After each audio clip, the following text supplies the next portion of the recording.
I'm Gina Bell, and I'm a storyteller. This is Jars of Arioch, Part 2, Chapter 9, A Healing Demon. I woke up on a Tuesday morning to the sounds of thunder and Hope trying to breathe. Her warm body next to me and the sounds of her labored breathing jolted me awake. She didn't react to the thunder at all. She didn't react to anything. I yelled for Raven as loud as I could. I could hear her running up the stairs. "What's wrong?" she yelled from the hallway. I began crying so hard I was almost hyperventilating. "Something's wrong. Hope, baby, can you hear Mama?" Raven opened Hope's eyes and she had a blank stare. Thunder cracked outside and we heard a loud crash. Raven leaped to the window. A huge tree had fallen in the wind, which now sounded more like a train going past. The tree had landed on her car and blocked our driveway. "What's happening? Oh God, is she dying? Is she dying, Raven? I don't want to go on without her. I won't." Raven stood up tall and looked down at me.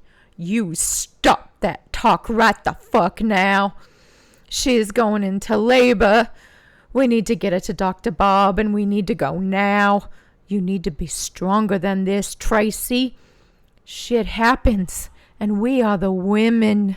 We are the fucking warriors, baby. You need to be strong for her." Raven tried calling out, but couldn't get a signal. She tried again and again, but nothing worked. Rain and hail began pelting the cabin, and then all the power went out. One good thing about being with a witch is the candle supply is always great. She began lighting them all over the room. We sat together and knelt by Hope's side. I had never felt more powerless in my life.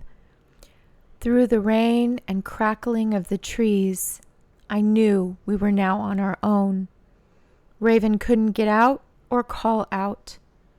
There was only one soul that might still be able to help us, and that was Arioch. My demon boss hadn't so much as stood in the corner to scare me into hunting for almost 2 months. I knew if this got worse, I would have to try and call him to help. Hope began convulsing, and I watched as she attempted to get air into her lungs. Her body was so big. She looked deformed at this point. Nanny flew into the room and lighted herself on a bookshelf in the room to watch. Raven left to get hot water and towels. She left me and Hope alone. The second she closed the door, all the candles blew out and the room changed. The blackness had a swirling circle of black with silver sparks. The portal, for lack of a better word, got bigger and bigger till I could make out the shape of Arioch and his dogs coming through. His dogs began howling.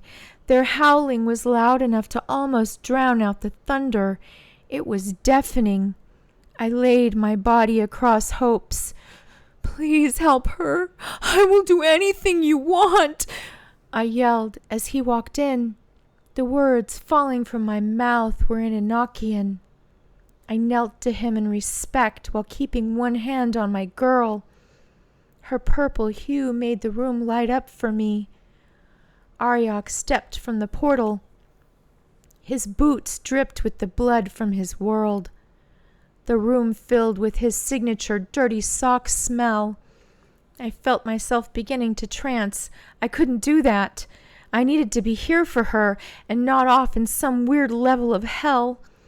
I took my hand away and the purple faded. I could hear the distant screams and howls coming from the portal behind Arioch. He stood in front of me. He was so close, it was hard for me to stand without touching or falling into him. The fear began and I began to quiver. My whole body was shaking. His belt buckle was about eye level from me. I lifted my face up to look at him. He looked down and our eyes locked. His eyes still swirled with the energy from Dr. Ernie.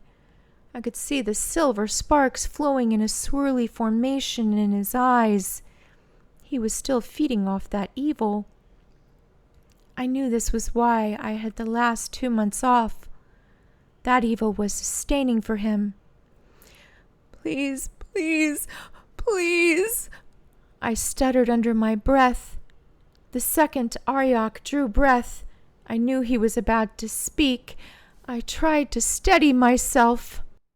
Our kind never begs. I heard car alarms and the sound of breaking glass. Arioch's words filled my body cavity. I could hear the sounds of Raven trying to break down the door, and all the while, Hope struggled to get a breath. Arioch turned away from me, and I watched him kneel down to Hope. He reached into his jacket, and he pulled out a knife. Arioch put his entire hand over her face and held her down. I could hear him chanting under his breath. His words shook the cabin. I could hear things falling and crashing to the ground. Come hither to me, half-breeds. Come to me, legion of mine. Arioch chanted. I felt frozen and helpless. I could feel my heart jump as his words reverberated through me. I stood there useless as he carved open my baby. I watched as she took a huge breath in while he pulled the first puppy from the open cavity Arioch's knife had created. A very odd smell took over the room. It smelled like the desert after a rain. My grandmother loved the desert. She had suffered with rheumatoid arthritis her whole life. Once in a while we would take day trips to Palm Springs. Me and Travis were still children then. My grandmother felt such relief at the complete lack of humidity the desert brings. I remember the smell after a rain, the sage, and whatever else has adapted to the dry California desert lets off an aroma. Hope looked up at me with a look of terror. I couldn't move. I couldn't rescue her. Arioch stood with 3 wet puppies in his huge hand. He walked away from Hope and held all 3 in one big hand. He lifted them to his face and inspected them. I looked down at my dog, who was alive, but carved all the way down. Arioch looked back at me while still holding the huge puppies in one hand, and once again, Arioch spoke. All he said was, Ill. It was an order. The key I had been left with from the angel began to burn like no burn I had ever suffered before. I screamed in pain. My whole hand felt like it was on fire. I put my hand on Hope as gently as I could, and I felt an electric shock jolt through me. In that instant, I was transported to another place. The world went quiet, and I was walking towards a woman holding a baby. There was another woman standing with her also holding a baby. It was my mother holding me, and my grandmother holding Travis. I had no control over anything. I felt like a passenger inside of Arioch. I could feel his energy. It was intoxicating. His flavor burst into my mouth. I swallowed and felt it go through my veins. It was electric and fulfilling. We stomped our way across a lobby. I could feel the excitement building as we got closer. Arioch was drawn to my mother like moth to a flame. He got within an inch of my mother's face, and he spoke. As he spoke, it wasn't in a horrific way. It was a normal voice, and in English. I watched as he cupped my tiny head in his hand and gently stroked it. She is beautiful. He whispered in awe. My mother just stood there like a deer in the headlights. I felt love from him in that second. I felt love from a demon. I felt our connection. He lingered for a moment and glared into my mother's eyes. He hated her for all the things she would allow to happen to us. He hated her to her core, and I could tell she felt it. Her bottom lip began to quiver. We walked away abruptly and left her there with that stupid look of shock on her face. The world began to fade away again, and I could once again hear the sound of thunder and rain. I was in complete darkness. I felt around me and touched something soft and slimy. I could hear Raven hitting the door with her body. "Hang on! I can't see anything!" I yelled into the void around me. "Are you okay? Is Hope okay? Open the door!"